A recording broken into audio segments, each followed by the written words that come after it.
I thought I'd won the jackpot with my dream home, until the HOA decided my freedom was their enemy. I'm Jake Carter, living at 472 Pinewood Drive in Elmwood Heights, a quiet little suburb where the air smells like pine and the lawns stretch wide. My place isn't just a house. It's a legacy, handed down through my family for decades, back before this HOA nonsense even existed. 15 years ago, they rolled in with their rules and fees, but my granddad's name on the deed locked me out of their grip.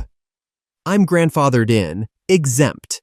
No $300 yearly dues, no boring meetings, no begging permission to paint my fence.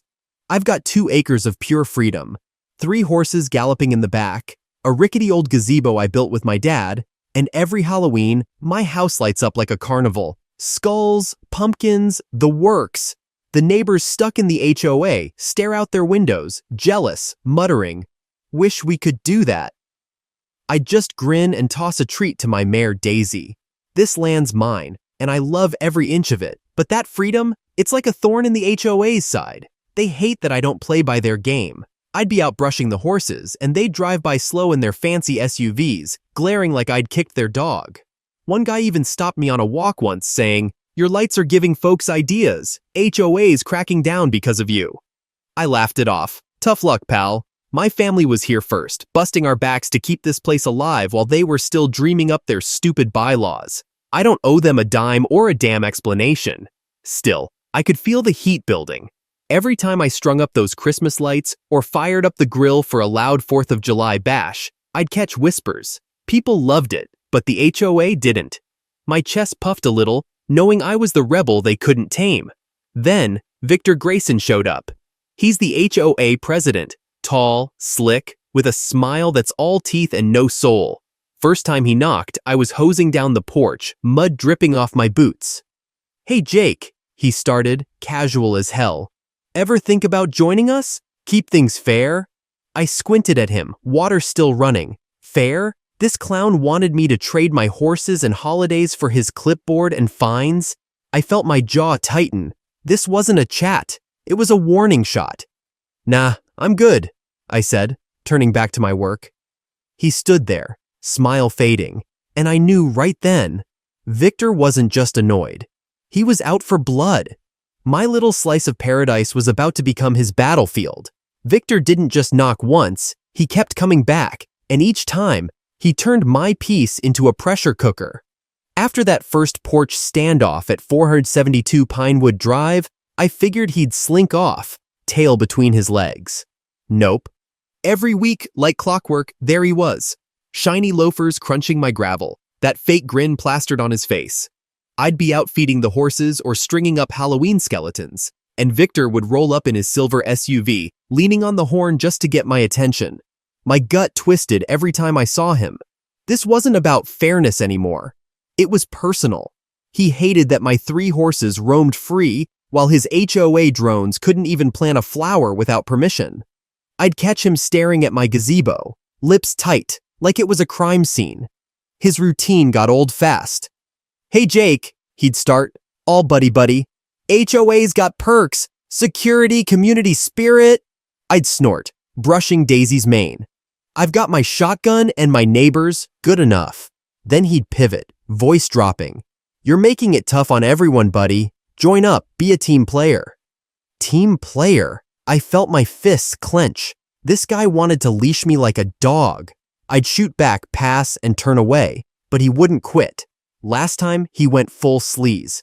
"How about a deal? No dues, no voting, just follow our rules. Maybe a $500 fine if you slip up." I laughed in his face. "You're joking, right? Get off my land." His eyes narrowed, that grin gone cold, and he stormed off, kicking dirt like a kid who lost his toy. But Victor's pushiness wasn't just annoying, it was creeping into obsession. He'd ramble about my lights ruining property values, or my horses upsetting the vibe. Bull. My place was clean, the lawn mowed, the horses happy, nobody cared but him. I'd see neighbors wave, smiling at my holiday setups, but Victor acted like I was torching Elmwood Heights. My blood boiled. He was a control freak who couldn't stand no. I started dreading his visits, that smug voice grating on my nerves. He wasn't harmless anymore. He was a ticking bomb. And I had a feeling his next move would be a doozy. I just didn't know how crazy he'd get. Victor's bomb finally dropped.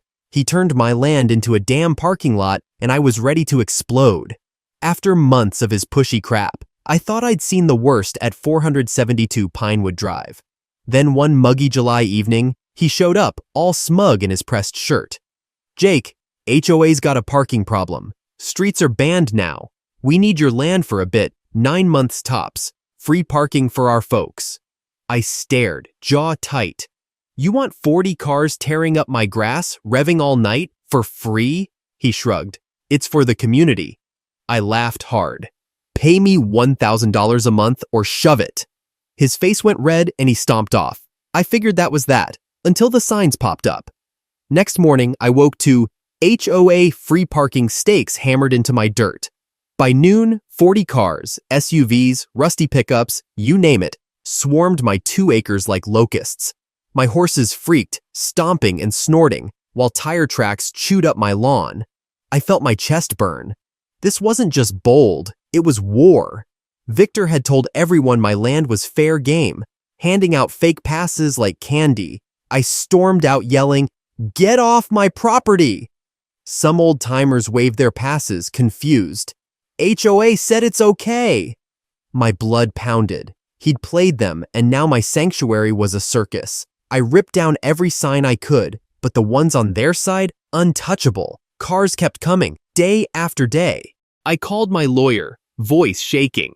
"They're trespassing, do something!" He sent a cease and desist letter, but Victor fired back, claiming my land was community space they'd designated. Designated? My family's bled for this dirt since before his HOA was a twinkle in some suit's eye. I felt sick. Victor wasn't just a jerk. He was a liar trying to steal what's mine. I'd chase cars off, but they'd creep back at night. My horses stopped grazing, spooked by headlights. I'd had enough of his games. This was my home, not his parking dump. Then I had to leave for a 4-day job out of town. I knew what I'd see when I got back, and I was right. 40 cars, bold as brass. But I wasn't mad anymore. I was grinning, because Victor had no clue what I had cooking. Victor thought he'd won by turning my land into his parking lot. But I flipped the script and watched him crash. After 4 days out of town, I rolled back to 472 Pinewood Drive at midnight, headlights cutting through the dark. There they were, 40 cars sprawled across my 2 acres like a junkyard invasion. My horses huddled in the corner, spooked, and my lawn looked like a monster truck rally had torn through.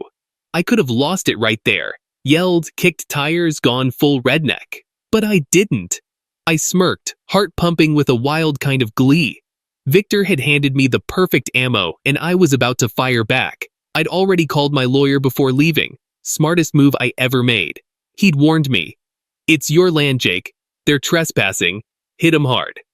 So I did. I dialed up 3 tow companies that night. Yeah, 3, because 40 cars ain't a small job. "Private property," I told them. "Pull every last one." They showed up at 3 a.m., engines rumbling, hooks clanking, and yanked those suckers out, SUVs, sedans, even a beat-up van with a baby on board sticker. I stood there in my boots, coffee in hand, grinning like a kid at Christmas as $150 a pop bills piled up for Victor's crew. My chest swelled. This wasn't just revenge, it was justice. Next morning, Elmwood Heights erupted. Neighbors swarmed my porch, bleary-eyed and pissed. "Where's my car, Jake?" I shrugged, calm as hell. "Victor said it's HOA land, ask him." They stormed off, and by noon, the HOA office was a war zone. People shouting, waving tow receipts, demanding their $6,000 mess get fixed.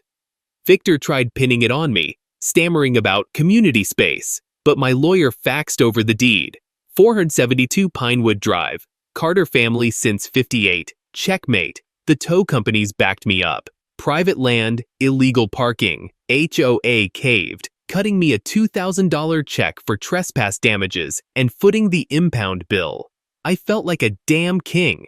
Victor's big play had blown up in his smug face. He'd pushed me too far, and now his own people were turning. I leaned back, watching my horses trot free again, knowing this was just the start of his downfall. Victor's parking disaster didn't just cost him cash, it knocked him off his throne, and Elmwood Heights cheered me for it.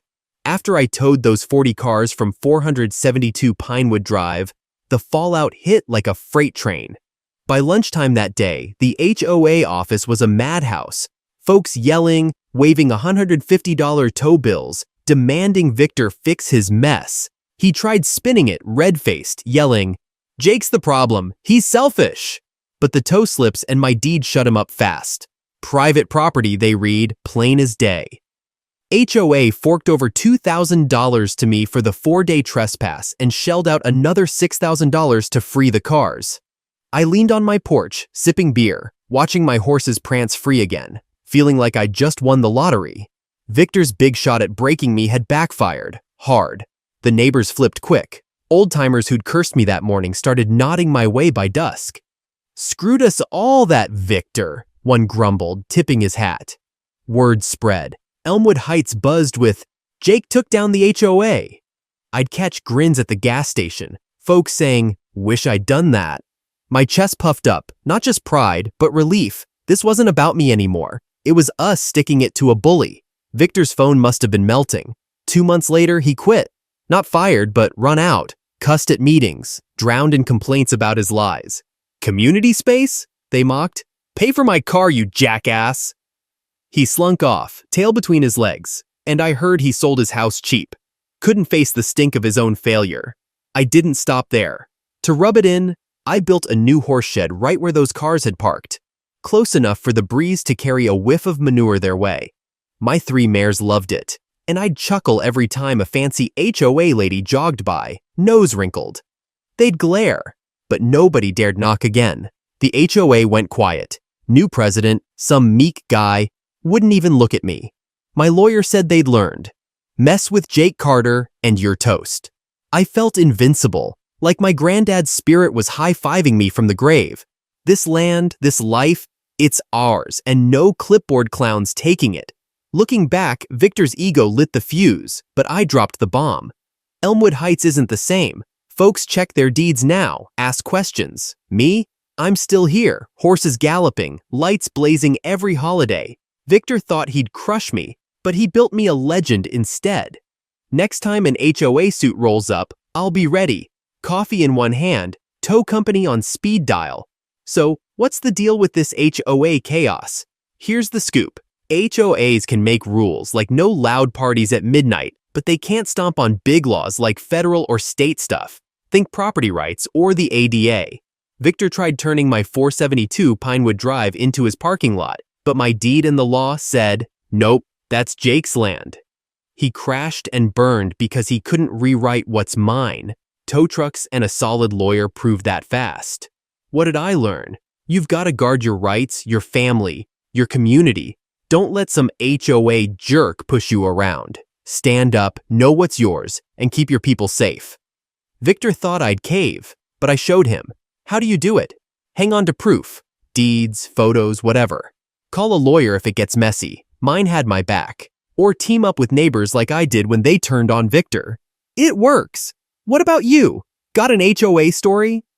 Drop it in the comments. I'm all ears. Where are you watching from? Smash that like button if you're with me. Let's keep these tales rolling.